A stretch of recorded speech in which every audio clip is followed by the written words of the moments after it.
So let's go over this build. We are playing Judgment Aura Paladin.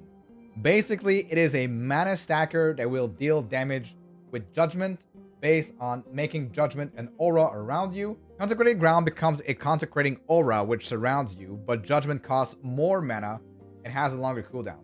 So what this does is you're using this thing, and then you're using all of your mana is being consumed to deal more damage per mana consumed, and you're using Volatile Reversal to gain all of your mana back.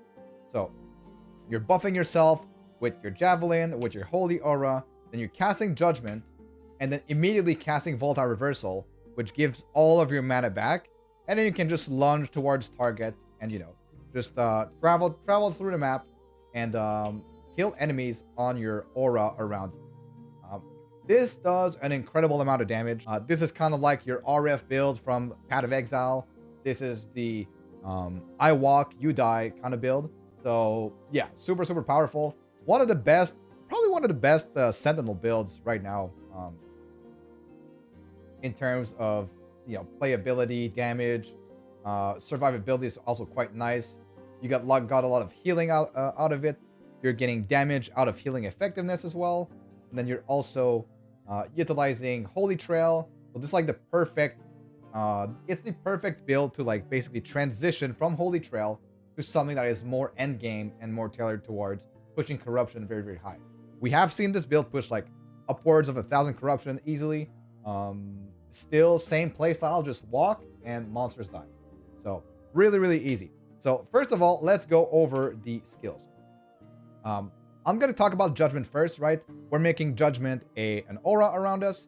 We're giving it some multipliers here. We're giving it, currently our mana is being consumed to deal more damage per 1 mana, right? So 2% per 1 mana. So just take 913, and this can get even higher. This can get over 1,000, maybe even over 1,100 mana.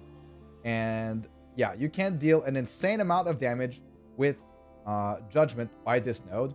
And then we're grabbing some area, we're grabbing some cooldown recovery speed, and then just to get to the Consecrated Ground damage here, which is another 100% multiplier of your damage.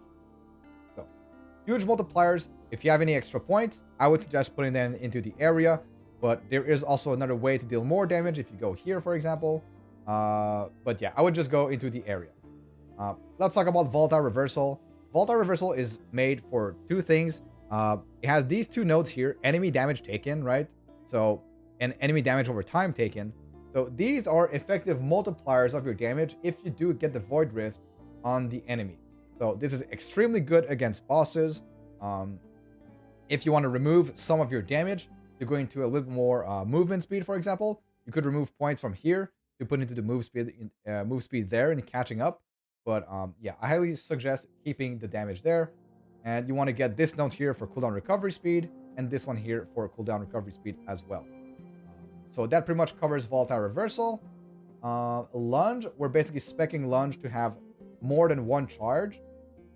So you get the extra charge here. You get the invulnerability while lunging there. You want to go here for the maximum kill threshold, and you want to go for the frailty stack. Next up, we have Javelin. We're using Javelin for a couple of things. First of all, we're using it to increase our damage with our next Judgment. So you attack a monster, you get the Judgment buff, and then you do your combo and casting Judgment, and then your your aura around Judgment will deal 60% more damage. So we're using this, and then we're also using it to get Holy Trail. Holy Trail will actually heal you and deal quite a bit of damage. So we're trying to buff that damage as well as much as possible with these nodes.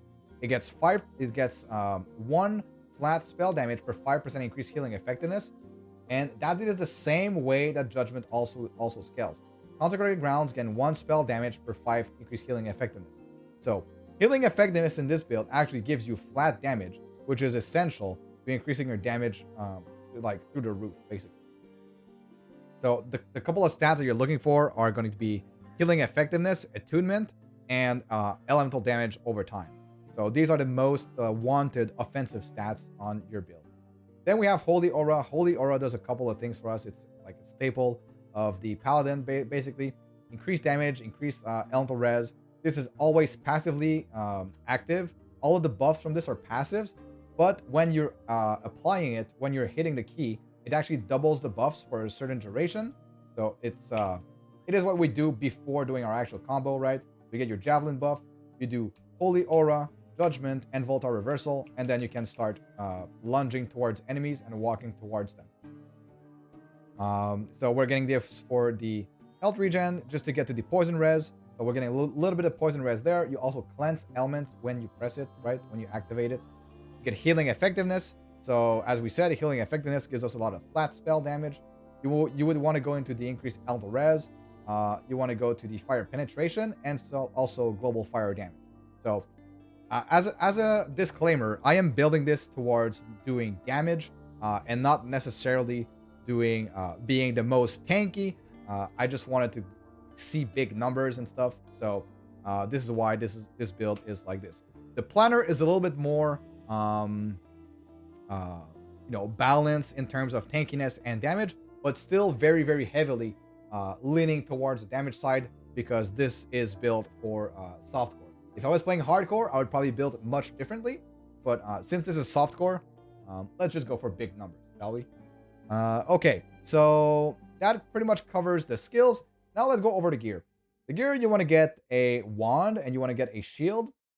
There are a couple of shields that you might want to get. But let's go over the wand first. Crystal Wand of Sleet. Basically, you want to get the wand that has an implicit 4+ mana because you are scaling your damage multipliers with your mana. Here, you would want to increase elemental damage over time and increased spell damage. The suffixes really don't matter. For the shield, there's a couple of things. You could grab Rhea's Light, which has a lot of benefits for this build.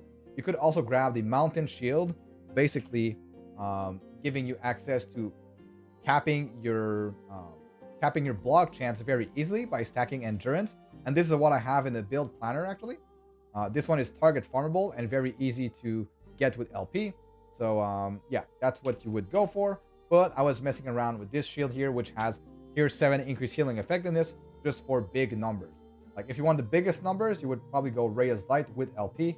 And this gives you fire damage, gives you +1 to Judgment, fire res, healing effectiveness, which gives you flat. And you would slap in basically this shield for tier 7 increased healing effectiveness to get even more flat damage on your Judgment. So that is something you can do. For the helm here, I'm going for mana and mana, essentially trying to get my mana as high as possible so I can get the biggest multiplier for this thing here, for Pious Offering. So mana and mana, and then you would go for basically health and health as your suffixes, but this is just what I have. The planner will obviously have more detailed info on what the exact stats that you want are. Same thing for the body armor, basically mana, and health and health. For the belt, you actually need quite a bit of cooldown for this build because you want to have access to like full uptime on your Judgment, and your Volta Reversal needs to have enough cooldown so that you have full uptime on Judgment, right? So you want to get cooldown somewhere on your belt, on your boots, possibly on your opal rings, and also there's a helmet that has also an implicit for cooldown recovery speed. So you might want to go for that one instead of the move-in speed. But yeah, you need to reach, I think it's about like 70% cooldown recovery speed before you are fully like have permanent uptime. And you might want to be a bit lenient on this because you might want to go a little bit overboard because you kind of want to have like some way of like, you don't want to be constantly obligated to do it as soon as Volta Reversal comes out cooldown, like do Judgment and Volta Reversal right away, right? You need to have like at least like half a second or 1 second extra to be able to do it. So lots of cooldown is good. Stats that you're looking for on your rings or anywhere in the build, basically attunement is good, healing effectiveness is good, and increased elemental damage over time is good. So these are the basically the offensive stats that you're looking for. On your relic, you want to get like as I said, attunement, but also plus levels to Judgment to get more levels into your tree. This is obvious how this can push the build forward, right? The gloves here, Hands of Judgment, very easy to get with LP. You get, ideally here, you would want to get mana and attunement, I believe it is, right? Or, oh yeah, mana attunement. There's also increased area that you can get here, right? You can get increased area on your gloves or on your amulet as well. So if you want to improve the area a little bit of your judgment, because it is quite small, you could run this. But if you're only looking for big numbers, you go for it. So that is it for the gloves. We are getting this. We are not utilizing the melee damage per attunement while unarmed.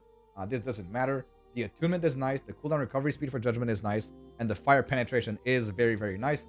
If you can get one with 24 penetration, that would be the best. On your amulet, you're looking for mana again, elemental damage over time, and then some suffixes, right? Health is good. If you're using the mountain shield, you want to get endurance, for example, on your rings. Your rings for suffixes, you could grab also block chance and block effectiveness and things like that. All right, so that pretty much covers the gear. For your idols, you're looking for idols which have increased healing effectiveness and block effectiveness, and then fix your resistances with smaller idols around here. For your blessings, you want to go with spell damage leeches health to be able to spell leech as much as possible, because the aura is actually a spell. You want to go for the mana blessing. Crit avoidance is really nice because you have a passive here in your paladin tree that basically lets you cap crit avoidance very, very easily. So that is one thing here. And on this, you want to go for the block blessing here. You want to go for the armor blessing there, right? So that's what I would do. Also, if you're using the mountain shield, the endurance blessing can be quite nice. All right, so for your passives in the Sentinel tree, you want to go for the resistances here. You want to go for the block chance node here. Only 1 point is good for all the block chance nodes to increase your chance to block, basically. Damage taken from nearby enemies, and the cooldown recovery speed for move and skill, which is going to help greatly with your lunge, right? In the Forge Guard tree, again, only the block chance node here. In the Void Knight tree, we're getting Void Res and Physical Res with health, so this helps cap your resistances easily. And in the Paladin tree, this is where we're going to spend most of your points. Again, as a disclaimer, I went for as much damage as possible here. So you're grabbing some fire penetration and fire damage there. You're grabbing some attunement, which attunement is really nice because it does scale flat damage on your ability. It does scale your mana, and it gives it increased damage as well. So attunement is always good, especially in the passive tree. Attunement and L res, the block chance there, spell damage with a shield. These two nodes are incredibly good for giving you spell damage because you're using a shield, right? So flat damage, pretty good. Increased healing effectiveness and necrotic res. Again, healing effectiveness is also scaling our damage. 3 points there because I'm currently not maximum level, right? I'm only level 94, but these are the points where I would put them. If not, if you're going for the mountain shield, you would go into the endurance node here. Increased armor and crit avoidance. If you have the perfect 70% blessing from the timeline, you will get 100% crit avoidance only with 6 points. But feel free to put more in here if you have the worst blessing. So armor with a shield, and here we get 5% block chance, but you cannot dodge. So depending on your setup, right? If you have gear with dodge for X reason, you can remove this point. But if you don't, you just gain 5% block chance and health gain on block with this node. Pretty strong. Here, pretty straightforward. Healing effectiveness, mana, damage, health. It's like one of the best nodes in the entire Paladin tree, in my opinion. And then you go for fire damage and move speed. Like, who doesn't like move speed, honestly? And this build will deal more damage to enemies. It will deal damage to enemies faster the more move speed that you have. So basically a no-brainer here. So that pretty much covers the passive. So we went over the passive, the skills, and the gear. And yeah, this is an incredibly good build. Can certainly push very, very high in corruption. And I expect to see many people playing with it in 1.0, assuming we don't get a nerf. If there is one thing that I think might be getting a nerf, it would be probably this node here for the current mana consumed and the more damage per 1 mana. We might see a slight nerf to this, but like compared to other things like Rude Master, I am not too worried. So hope that you enjoyed the Judgment Aura Paladin, and I'll see you guys all in the next